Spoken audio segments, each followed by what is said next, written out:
사도행전 제12장. 그때 헤롯 왕이 손을 들어 교회 중에서 몇 사람을 헤아려 하여 요한의 형제 야고보를 칼로 죽이니 유대인들이 이 일을 기뻐하는 것을 보고 베드로도 잡으려 할세. 때는 무교절 기간이라. 잡음에 옥에 가두어 군인 내식인 네페에게 맡겨지키고 유월절 후에 백성 앞에 끌어내고자 하더라. 이에 베드로는 옥에 갇혔고 교회는 그를 위하여 간절히 하나님께 기도하더라.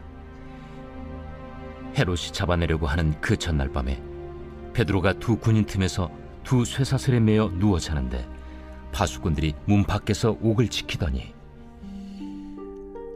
호련히 주의 사자가 나타나매 옥 중에 광채가 빛나며 또 베드로의 옆구리를 쳐 깨워 이르되 급히 일어나라. 하니 쇠사슬이 그 손에서 벗어지더라. 띠를 띠고 신을 신으라. 베드로가 그대로 하니 겉옷을 입고 따라오라. 베드로가 나와서 따라갈새 천사가 하는 것이 생시인 줄 알지 못하고 환상을 보는가 하니라. 이에 첫째와 둘째 파수를 지나 시내로 통한 쇠문에 이르니 문이 저절로 열리는지라. 나와서 한 거리를 지나매 천사가 곧 떠나더라. 이에 베드로가 정신이 들어 이르되 내가 이제야 참으로 주께서 그의 천사를 보내어 나를 헤롯의 손과 유대 백성의 모든 기대에서 벗어나게 하신 줄 알겠노라. 깨닫고 마가라 하는 요한의 어머니 마리아의 집에 가니 여러 사람이 거기에 모여 기도하고 있더라. 베드로가 대문을 두드린데 로데라 하는 여자아이가 영접하려 나왔다가 베드로의 음성인 줄 알고 기뻐하여 문을 미처 열지 못하고 달려들어가 말하되 베드로가 대문 밖에 섰더라. 내가 미쳤다. 하나 여자아이는 힘써 말하되 참말이라. 그러면 그의 천사라. 베드로가 문 두드리기를 그치지 아니하니 그들이 문을 열어 베드로를 보고 놀라는지라.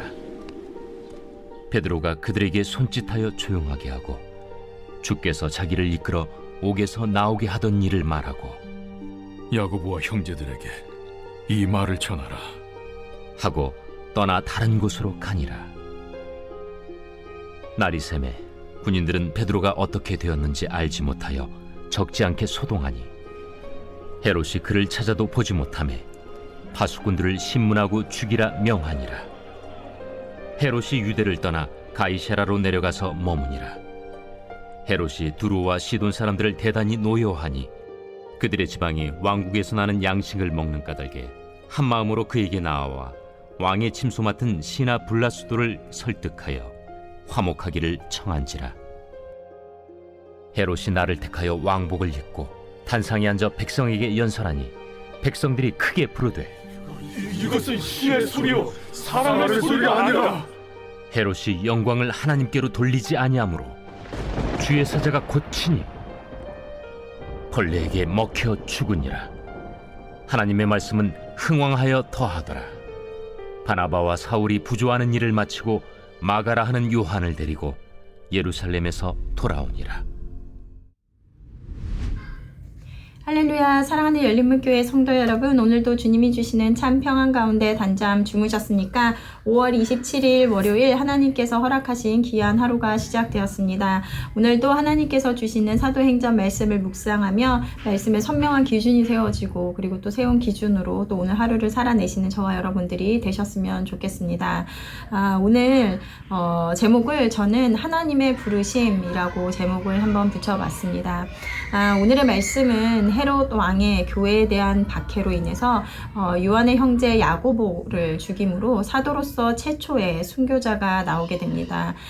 그리고 이에 멈추지 않고 사람들의 눈치를 보던 헤롯은 유대인들이 기뻐하는 일을 보고 기뻐하는 것을 보고서 베드로도 또 잡아서 또 감옥에 가두게 되는데요.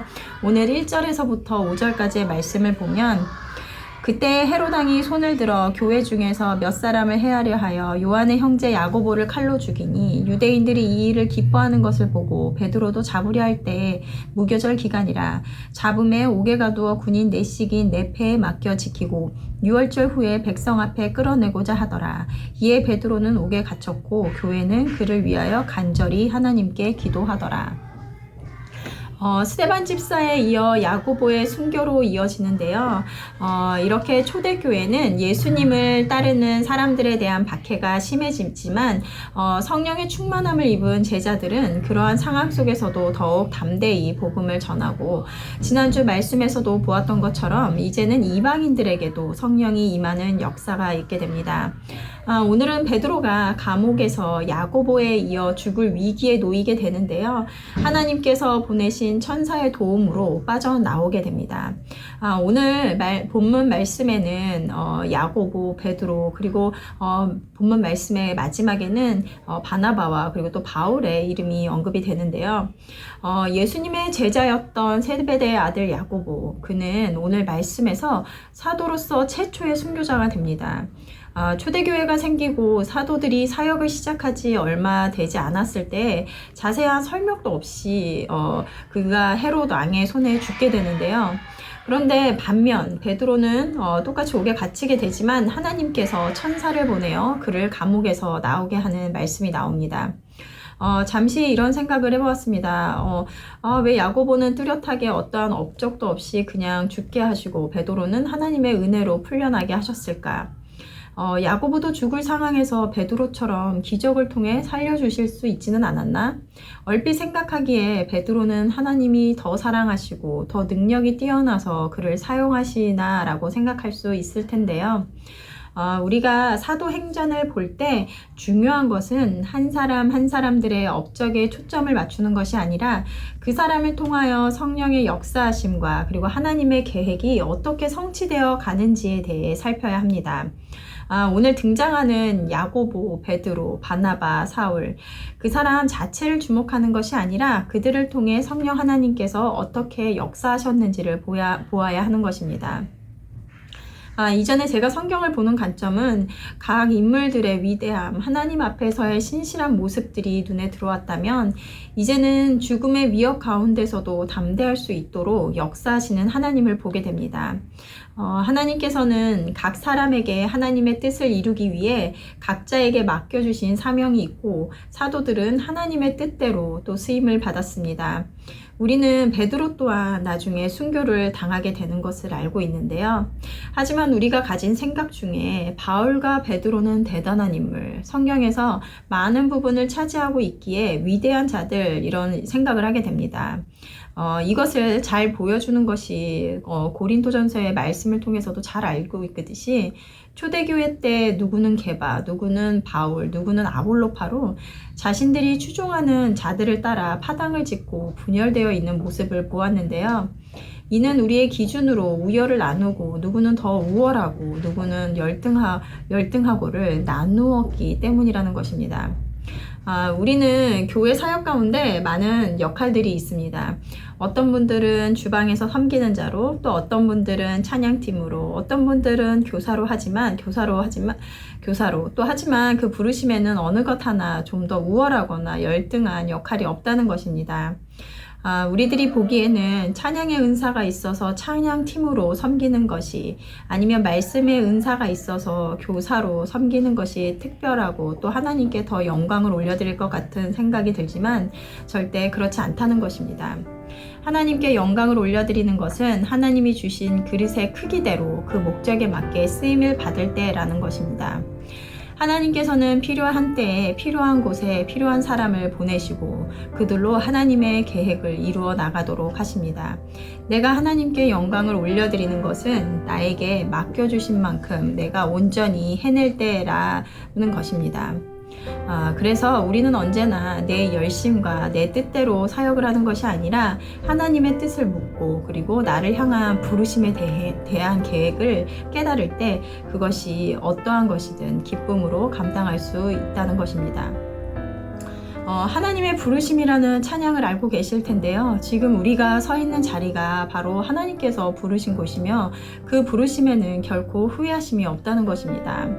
가사에 보면 작은 나를 부르신 뜻을 나는 알 수 없지만 오직 감사와 순종으로 주의 길을 가리라 라고 되어 있는데, 각자의 부르심의 자리에서 우리가 비록 그 크신 하나님의 계획을 우리는 측량할 수 없으나 매 순간 순종함으로 나갈 때에 우리를 통하여 하나님의 놀라운 역사를 써내려 가실 것입니다.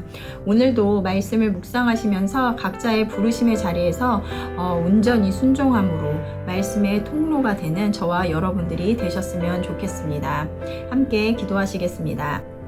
하나님 감사합니다. 오늘도 말씀을 통하여 우리를 향하신 하나님의 뜻을 또 이루기 위하여 또 사도들을 통해 역사하시고 또 성취하는 그 과정을 보게 됩니다.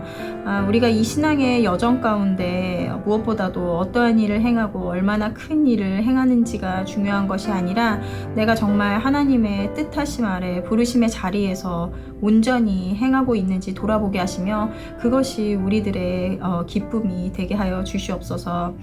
오늘도 말씀 속에서 하나님의 뜻을 발견하고 그 발견한 뜻을 마음에 새기며 또 그대로 또 살아낼 수 있는 우리들이 될 수 있도록 인도하여 주시옵소서. 감사드리며 예수님의 이름으로 기도드렸습니다. 아멘.